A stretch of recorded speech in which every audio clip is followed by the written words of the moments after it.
Palavra da Verdade, com Hernandes Dias Lopes. Marcos 4, 35 a 41. Conseguiram? Que maravilha. Naquele dia, sendo já tarde, disse-lhes Jesus: passemos para outra margem. E eles, despedida a multidão, o levaram assim como estava no barco, e outros barcos o seguiam. Ora, levantou-se grande temporal de vento, e as ondas se arremessavam contra o barco, de modo que o mesmo já estava a encher-se de água. E Jesus estava na popa, dormindo sobre o travesseiro. Eles o despertaram e lhe disseram: Mestre, não te importa que pereçamos? E ele, despertando, repreendeu o vento e disse ao mar: acalma-te, emudece. O vento se aquietou e fez-se grande bonança. Então lhes disse: por que sois assim tímidos? Como é que não tendes fé? E eles, possuídos de grande temor, diziam uns aos outros: quem é este, que até o vento e o mar lhe obedecem? Eu gostaria de pensar com vocês hoje sobre o tema: não desanime, Jesus está no controle. E eu inicio dizendo que as tempestades ainda existem. E primeiramente, as tempestades são inevitáveis. Ninguém navega pelos mares revoltos da existência sem enfrentar tempestades. Elas chegam para todos, ricos e pobres, homens e mulheres, doutores e analfabetos, crentes e descrentes. Ninguém passa ileso na vida sem enfrentar tempestades. Talvez você que está aqui hoje esteja enfrentando alguma tempestade terrível, que joga o barco da sua vida de um lado para o outro, ao sabor do vendaval. Talvez essa pandemia que já está indo embora, louvado seja Deus, retratou essa realidade. Morreram jovens e velhos, ricos e pobres, médicos e pacientes, empresários e empregados, pastores e ateus, porque a tempestade atinge a todos, indistintamente.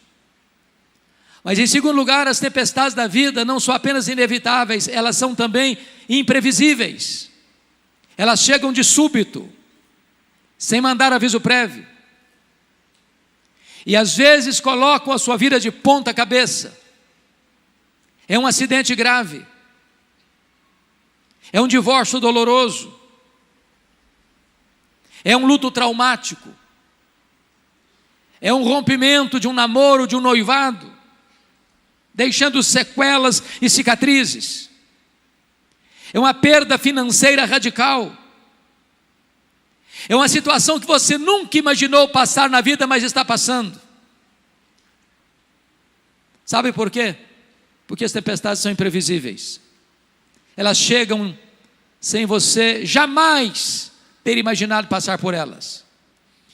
Esse fato pode ser ilustrado pela própria geografia deste espaço aqui. Eu acho que todos vocês sabem que o chamado Mar da Galileia, ou Lago de Genezaré, ou Lago de Tiberíades, não é um mar. É um lago, e é um lago de águas doces, o maior reservatório de água doce do Oriente Médio. Esse lago tem 21 quilômetros de comprimento por 14 de largura. Esse lago está encurralado por montes, do lado oriental as montanhas de Golã e do lado ocidental as montanhas da Galileia. Esse lago está a 220 metros abaixo do nível do mar Mediterrâneo. E um fato muito curioso acontece nessa região. No extremo norte de Israel está o monte mais alto de Israel, o Monte Hermon, cujo cimo fica coberto de gelo praticamente o ano todo. E então, de vez em quando, o vento gelado desce dessas montanhas cobertas de gelo, encurralado pelos montes, bate na superfície desse lago. Às vezes, sol a pino e começa uma tempestade de vento, repentinamente. Foi certamente isso que aconteceu. Quando Jesus disse para eles, passemos para outra margem, não havia certamente nenhum sinal de tempestade. Mas enquanto navegavam, a tempestade chegou subitamente, transtornando a vida deles. É assim na vida também. Você não planeja, você não espera, mas a tempestade chega. Mas em terceiro lugar, as tempestades são também inadministráveis.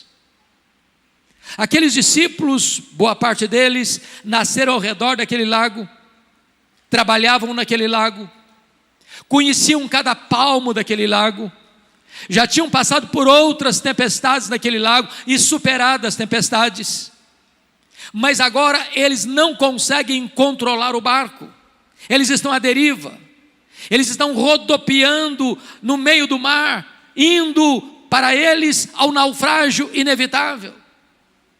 É assim na vida também, meus irmãos. Coisas domésticas, coisas familiares, de repente ficam estranhas. Relacionamentos tão harmoniosos, de repente ficam tempestuosos. Aquele filho, aquela filha tão obediente, de repente se torna rebelde. Aquele marido tão amável, de repente se torna tão duro no trato. Aquela esposa tão carinhosa, de repente se transforma numa mulher indiferente e ácida. As circunstâncias da vida que pareciam tão favoráveis e você estava ainda de vento em popa, de repente o vento contrário começa a lançar-se sobre você e a sua vida começa a sofrer riscos e perigos.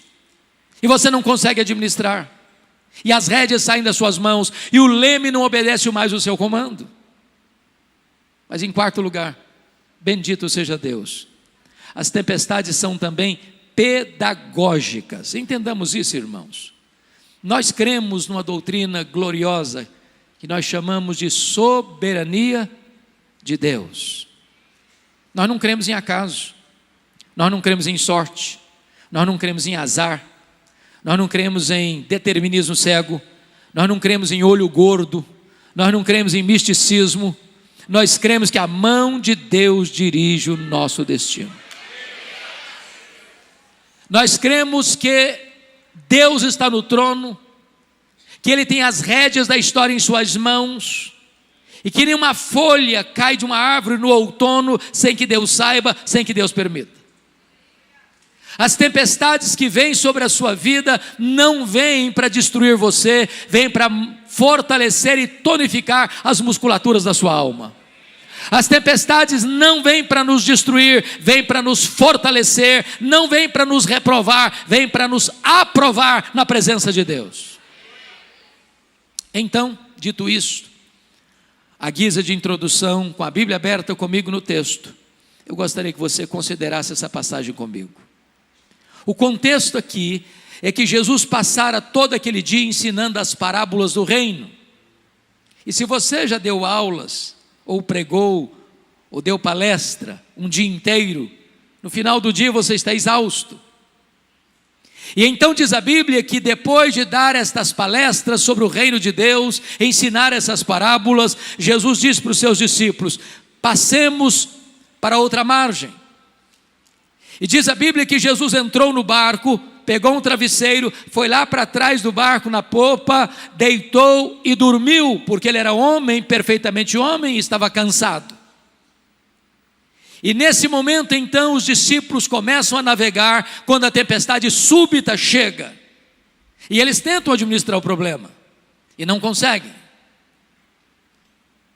E de repente, quando o barco estava à deriva e prestes a naufragar, eles recorrem a Jesus com a pergunta em tom de censura: mestre, não te importa que pereçamos? E diz a Escritura que Jesus levanta, acalma o mar, aquieta o vento e pergunta para eles: por que sois assim tímidos? Como é que não tendes fé? E eles olham uns para os outros espantados e tomados de santa reverência e perguntam: mas quem é este que até o vento e o mar lhe obedecem? Se vocês perceberam comigo, essa passagem está regida por 3 perguntas. No verso 38, a pergunta dos discípulos a Jesus: Mestre, não te importa que pereçamos?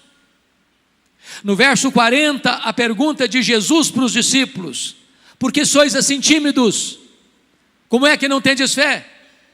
A terceira pergunta está no verso 41, é entre os discípulos: quem é este que até o vento e o mar lhe obedecem? Se o texto está regido por essas 3 perguntas, é sobre elas que vamos conversar com vocês nesta noite. Vejamos a primeira pergunta: Mestre, não te importa que pereçamos? Eu quero dizer que essa é a sua pergunta, essa é a minha pergunta, essa é a nossa pergunta na hora da dor, na hora da angústia, na hora do desespero, na hora que a morte nos mostra a sua carranca, na hora que as circunstâncias saem das nossas mãos, na hora que o medo tenta nos encurralar, na hora que as forças do nosso braço já não existem mais, na hora que o barco da nossa vida não obedece mais o nosso comando, todos nós ficamos aflitos. E nessa hora você pensa: meu Deus, por que o Senhor não me socorre? Por que essa tempestade veio? Por que comigo? Por que agora? Por que desse jeito? E quando eles recorrem a Jesus, eles recorrem não só com a pergunta, mas com a censura. Eles estão dizendo o seguinte: não vais fazer nada? Não estás vendo o nosso perigo? Não estás percebendo a nossa angústia? Não estás notando que esse mar está nos engolindo vivos? Vais continuar dormindo? Essa é a pergunta que nós fazemos. Mas por que eles estão fazendo essa pergunta? O que não está bem resolvido na cabeça deles?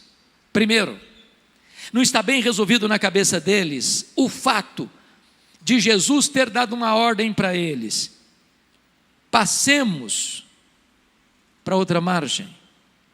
E na medida em que eles obedecem a Jesus, eles enfrentam a tempestade. Na nossa cabeça, via de regra, o raciocínio é esse: com Cristo no barco tudo vai muito bem, vai muito bem, vai muito bem. Com Cristo no barco tudo vai muito bem. E aí você pensa assim: se Jesus está conosco, não tem tempestade, não tem crise, não tem problema, não tem luta, não tem dor, não tem surpresa. Quando você obedece a Jesus, o que você espera? Vai dar tudo certo. Mas de repente você entra no barco em obediência a Jesus e a tempestade pega você, e a crise chega, e a doença chega, e o problema financeiro chega, e o problema no casamento chega, e o problema na família chega, e a dor chega, e vocês: meu Deus, não estou entendendo.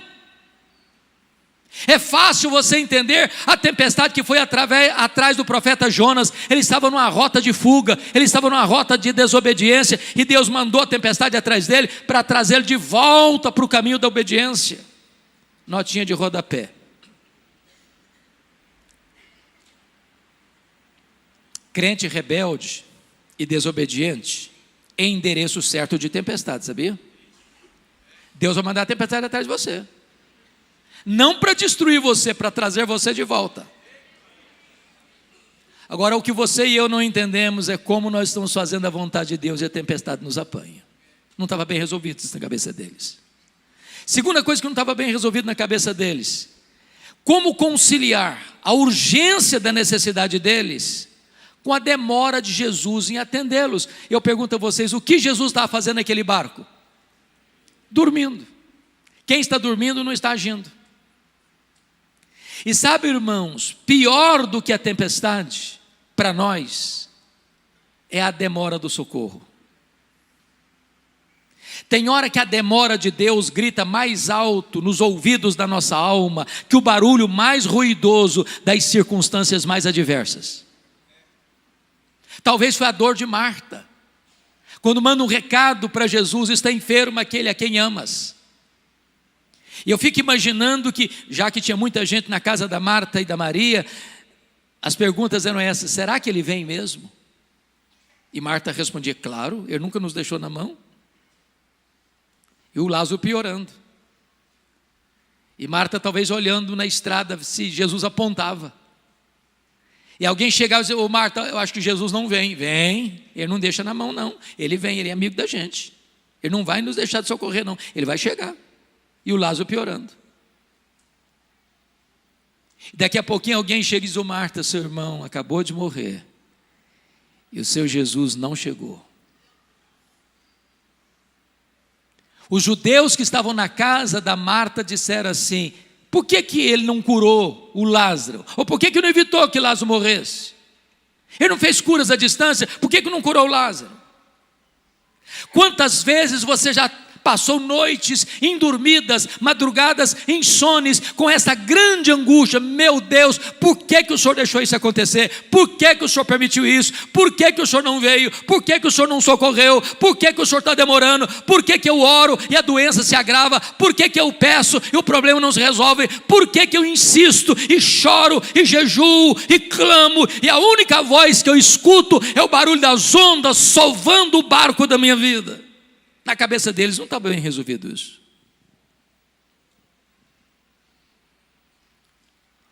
Mestre, não te importa que pereçamos?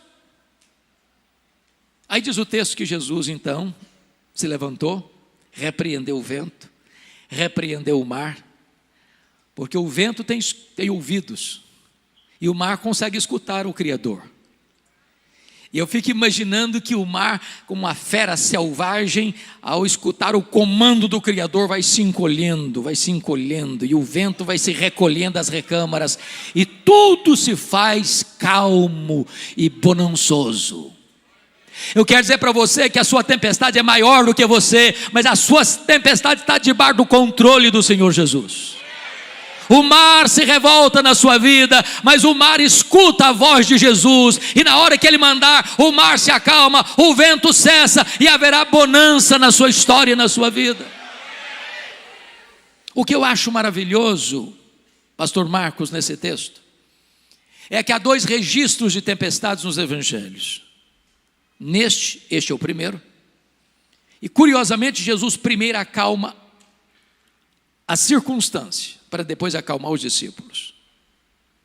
Lá na segunda tempestade, relatada em Mateus 14, 22 a 33, o mar também está revolto, mas Jesus não está com eles. E Jesus vem caminhando sobre o mar, e os discípulos ficam apavorados, pensando que é um fantasma. E antes de Jesus acalmar a tempestade, Jesus acalma os discípulos, dizendo assim: tende bom ânimo, sou eu, não tenham medo. Por que Jesus mudou de metodologia na segunda tempestade?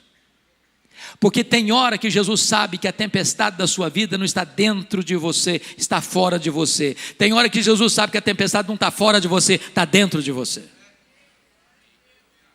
Tem hora que Jesus não tem que acalmar a circunstância, tem que acalmar o seu coração. Eu quero dizer para você que Jesus está aqui nesta noite, e Ele conhece a tempestade de fora, e Ele conhece a tempestade de dentro, Ele conhece a circunstância, Ele conhece o seu coração, e hoje Ele está aqui para acalmar a tempestade que está dentro da sua alma, e acalmar as circunstâncias que estão assolando a sua vida. E depois que Jesus acalma o mar e o vento, agora vem a segunda pergunta do texto, e Jesus pergunta assim: por que vocês estão com medo? Por que vocês não têm fé? E eu fico perguntando a mim mesmo: meu Deus, se eu estivesse lá, eu estaria com medo? Um barco frágil, de noite, o mar moendo o barco rodopiando no meio do mar, se enchendo d'água e na beira do naufrágio, você estaria com medo? Eu só fiz, pastor Marcos, um cruzeiro com um navio grande na vida. Fiz vários cruzeiros pequenos, mas navio grande só fiz um na vida. Saiu de Santos para as praias do interior do Rio de Janeiro. E eu prometi a mim mesmo nunca mais fazer outro cruzeiro na vida. Prometi, para mim mesmo. Ondas de 5 metros. Meus irmãos, não ficou ninguém sem nausear naquele navio. Nós íamos para jantar e cambaleando, segurando nas paredes, e voltava sem chegar no refeitório, vomitando pelo corredor. Uma coisa horrorosa. E quando saímos do rio, nessa circunstância, sabendo que tinha 8 horas pela frente, eu fiz uma oração: meu Deus, ou eu durmo ou eu morro. Agora pensa num barquinho pequeno, a morte mostrando a carranca. Você estaria com medo? E Jesus disse: por que vocês estão com medo? Como é que vocês não têm fé? A grande pergunta nesse texto é: por que eles deviam ter fé e não medo? Para ajudar vocês num recurso mnemônico da memória, dar-lhes-ei 4 motivos pelos quais eles não deviam ter medo e sim fé. Todos 4 começando com a letra P. Primeiro, por que eles deviam ter fé e não medo? Primeiro, por causa da promessa de Jesus. Olha o versículo 35. Passemos para outra margem. Se Jesus disse passemos para outra margem, qual era o destino deles? A outra margem. Então, vou lhes dizer uma frase, que se vocês guardarem a frase, me dou por contente nesta noite. Promessa de Jesus e realidade são a mesma coisa. Porque Ele vela pela sua palavra em a cumprir, e nenhuma de suas promessas cai por terra. Você não vive, como já ouvimos aqui hoje, por vista, você vive pela fé. E fé é você crer que o que Deus falou é verdade. Se o Senhor disse a outra margem, não é o fundo do mar, é a outra margem. Não importa o tamanho da tempestade, você vai chegar na outra margem. Você vai para um lugar seguro. O seu destino não é o naufrágio, o seu destino é o porto final, é o lugar seguro, é a outra margem.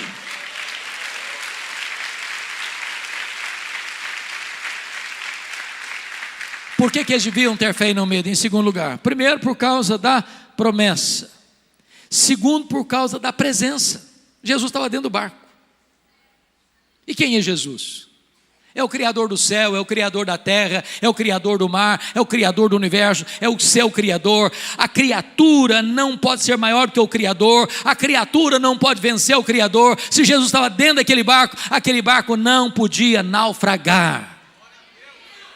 Meu amado irmão, nós não vamos deixar de ter medo. Não, eu não tenho medo porque eu sou um cara valente, eu não tenho medo porque eu sou um cara forte, eu não tenho medo porque eu sou um leão, eu não tenho medo porque qualquer coisa eu enfrento no peito, porque eu sou bom, porque eu sou isso. Não, você não precisa ter medo, não é porque você é forte não, você é fraco, eu sou fraco, mas o seu Deus é forte, o seu Deus é todo poderoso, o seu Deus é onipotente, o seu Deus está com você. Disse Davi: eu não temo a sombra da morte, porque tu estás comigo, a tua vara e o teu cajado me consolam. E Jesus prometeu: eis que eu estou convosco todos os dias, até a consumação dos séculos. Terceiro lugar, por que eles deviam ter fé e não medo? Primeiro, por causa da promessa. Segundo, por causa da presença. Terceiro, por causa da paz de Jesus. Eu pergunto a vocês: o que Jesus está fazendo no barco mesmo? Dormindo. Então vou fazer outra pergunta. Jesus sabia que a tempestade viria? É óbvio que sim. E se sabia, por que dormiu? Dormiu porque tinha plena consciência que tudo estava sob controle. Me permita dizer isso: paz não é ausência de tempestade. Paz é a certeza que, apesar da tempestade, Jesus está no controle. Você pode perder o controle, Ele jamais perde o controle. Você pode chegar a um momento na vida que você não sabe o que fazer, Ele sabe. Você pode chegar um momento na sua vida, meu Deus, parece que a circunstância vai prevalecer, parece que a situação é inadministrável, parece que tudo está indo de bancarrota em bancarrota, mas Jesus não perdeu o controle, Ele está em paz.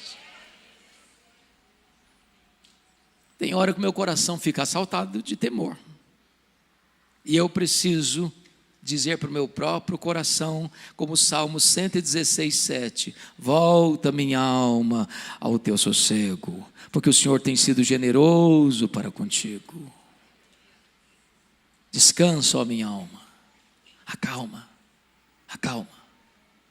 Você não está vendo saída, a saída está nas mãos de Jesus. Você não controla a situação, Jesus está com as rédeas na mão. Você não sabe o que você vai fazer, Jesus está conduzindo o seu barco para o porto seguro e divinal. Quarto lugar, por que eles deviam ter fé e não medo?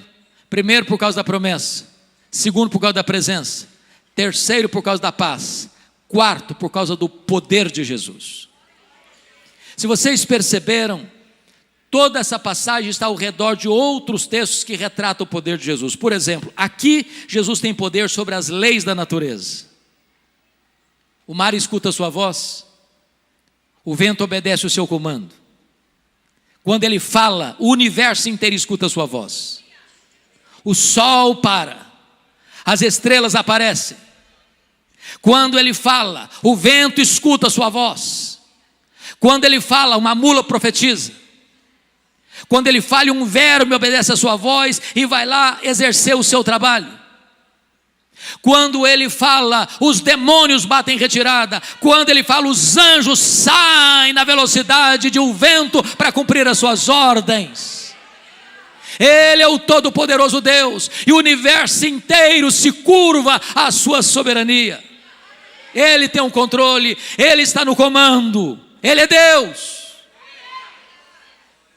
Mas em segundo lugar, se você perceber, quando termina esse texto, Jesus desembarca do outro lado, na região que nós conhecemos como Decápolis, as 10 cidades gentílicas, num despenhadeiro, de noite, dentro de um cemitério. E tudo que você não espera ver dentro de um cemitério de noite, a gente viva. E lá tem um homem furioso, nu, ferindo-se com pedras, violento, correndo entre os sepulcros, gritando desesperadamente, tomado de 6.000 demônios. Legião era a maior corporação romana do exército romano, 6.000 soldados, composto de flecheiros, de arqueiros, de lançadores, de cavalaria, de infantaria. Era uma máquina de guerra. Por onde passava uma legião romana, tudo era destruído. Dentro de um único homem havia 6.000 demônios. E Jesus vai lá de noite, dentro de um cemitério, para um homem que está enjeitado da família, um homem foragido da justiça, que não tem algema que consegue detê-lo. E Jesus o liberta, e Jesus o cura, e Jesus o transforma, e o Jesus envia de volta para a sua família como um missionário. Sabe por quê? Porque Jesus tem poder sobre as leis da natureza, e Jesus tem poder sobre os demônios. Quem manda no céu, quem manda na terra e quem manda no inferno é o Senhor Jesus. Quem tem as chaves da morte e do inferno é o Senhor Jesus. Ele é o todo-poderoso Deus, e diante dele se prostra todo joelho, nos céus, na terra e debaixo da terra, e toda língua confessa que Jesus Cristo é Senhor, para a glória de Deus Pai. Mas quando Jesus retorna para o outro lado, onde ele morava em Cafarnaum, diz a Bíblia que Jairo chefe da sinagoga, procura Jesus desesperado, porque a sua filhinha única de 12 anos está muito doente. Ele diz: Senhor, vai na minha casa comigo, impõe as mãos sobre a minha filha para ela ser curada. E Jesus está indo com Jairo, quando uma mulher anônima, 12 anos sofrendo de uma hemorragia crônica, pensa consigo: se eu apenas tocar na orla das vestes de Jesus, eu ficarei livre do meu mal. Ela toca na orla das vestes de Jesus e a hemorragia é estancada na hora. Sabe por quê? Jesus tem poder sobre a natureza, Jesus tem poder sobre os demônios, Jesus tem poder sobre as enfermidades. A última palavra não é da ciência, a última palavra não é da medicina, a última palavra é de Jesus. Para Ele não tem doença incurável, para Ele não tem problema insolúvel, para Ele não tem vida irrecuperável, para Ele não tem casamento insolúvel, para Ele tudo é possível. Ele tem poder sobre as enfermidades, Ele é o médico dos médicos. Enquanto Jesus está cuidando dessa mulher, chega o emissário da casa de Jairo e diz para Jairo: ô Jairo, não incomodes mais o mestre, a tua filha acabou de morrer. O mundo desabou sobre a cabeça do Jairo. E Jesus diz para Jairo: não temas, Jairo, crê somente. E Jesus vai para a casa do Jairo. A menina está morta. Ele chega e põe a mão na menina e diz: Talita cumi, menina, está na hora de levantar. E a morte solta as garras da menina, e aquela que estava morta ressuscita, e ela é devolvida aos seus pais. Sabe por quê? Porque Jesus tem poder sobre a natureza, Jesus tem poder sobre os demônios, Jesus tem poder sobre as enfermidades, e Jesus tem poder sobre a morte. Ele entrou nas entranhas da morte, Ele arrancou o aguilhão da morte, Ele matou a morte e Ele ressuscitou gloriosamente, inaugurando a imortalidade. E todo aquele que vive e crê nele não morrerá eternamente, porque Ele é a ressurreição e a vida. Você não precisa ter medo, você precisa ter fé. Mas agora, amados, vamos à pergunta do verso 41. Agora não é a pergunta dos discípulos para Jesus, agora não é a pergunta de Jesus para os discípulos, agora é a pergunta entre os discípulos. E eu fico imaginando a cena, pastor Marcos, aqueles discípulos molhados pelos jorros d'água que batiam no barco frágil, o mar calmo como a fera que recua, tremendo diante do domador. E agora eles olham espantados uns para os outros e perguntam assim: quem é este? Quem é este que até o vento e o mar lhe obedecem? E nós poderíamos responder esta pergunta nesta noite: quem é este? Este é aquele que com o Pai e com o Espírito Santo, lá nos refolhos da eternidade, antes do mundo ser criado, participou de um conselho eterno, onde a sua vida foi planejada, e Deus amou você com amor eterno. Este é aquele que no princípio criou todas as coisas, porque todas as coisas foram feitas por Ele e por intermédio dEle, e nada do que foi feito se fez sem Ele. Ele criou as coisas visíveis e invisíveis. Quem é este? Este é aquele que sustenta o próprio universo com as suas mãos poderosas. Quem é este? Este é aquele de quem os patriarcas falaram, para quem os profetas apontaram. Este é aquele que foi simbolizado pelo Cordeiro da Páscoa. Este é aquele que foi simbolizado pelo maná que caía do céu. Este é aquele que foi simbolizado pela água que brotava da rocha. Este é aquele que foi simbolizado por aquela nuvem que guiava o povo de dia, por aquela coluna de fogo que guiava o povo de noite. Este foi simbolizado pelo tabernáculo, este foi simbolizado pela arca da aliança, este foi simbolizado pelo templo de Israel, este foi simbolizado pelas festas de Israel, este foi simbolizado pelos sacrifícios realizados no templo, este foi simbolizado pelo sábado. Tudo era a sombra dele, ele é a realidade.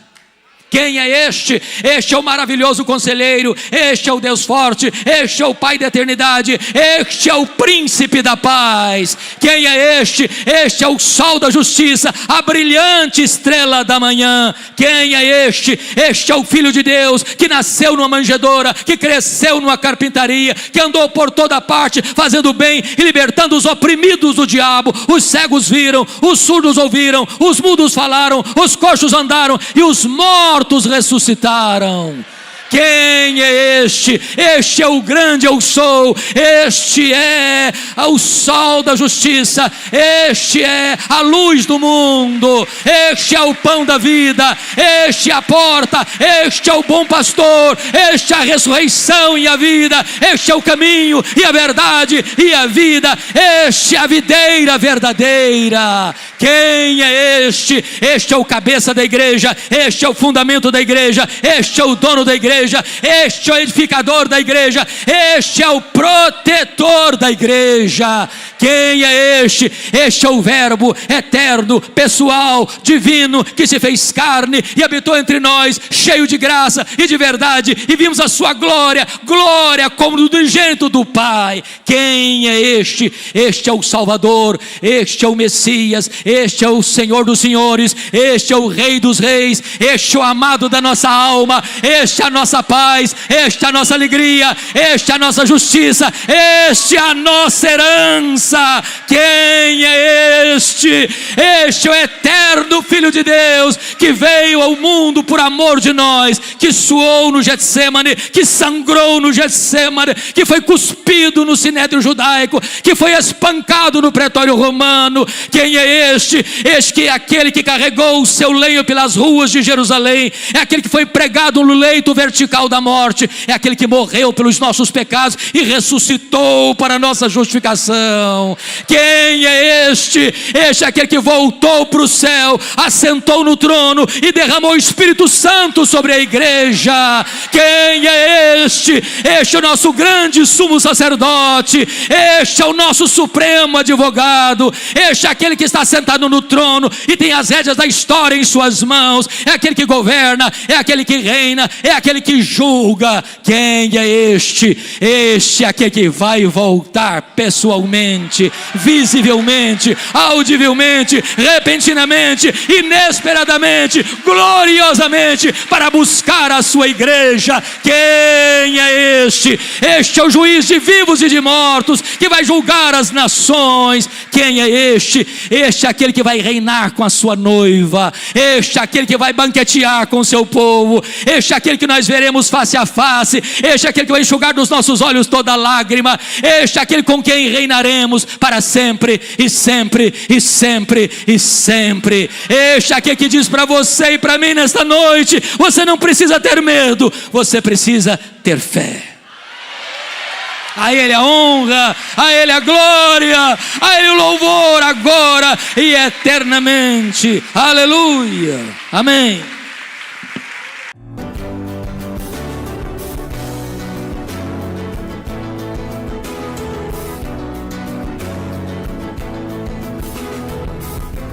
Palavra da Verdade, com Hernandes Dias Lopes.